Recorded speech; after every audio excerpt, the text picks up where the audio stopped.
Good news naman kita mga kapuso, ginabanta mangin 63 pesos na lang ang kada litro sa diesel sa Iloilo City, samtang magadalagan sa 68 pesos naman ang presyo sa gasolina. Inibangod sa 9 pesos tubtob 11 pesos nga oil price rollback buwas sa diesel, kag 4 pesos tubtob 6 pesos sa gasolina.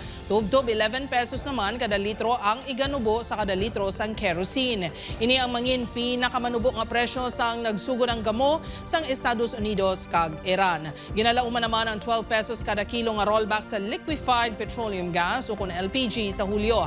Apisar sa pagnubo sang presyo sang gatong padayon sa gihapon ang 10 pesos nga diskwento sa kada litro sang gatong para sa mga PUV driver. Mas maya pagtani ko magnubo pagdason sumana pagdyan mahal na daw ang blaklon subong. Labing salamat kasi nagnubo. Dako sa 10 ka piso, sarabla.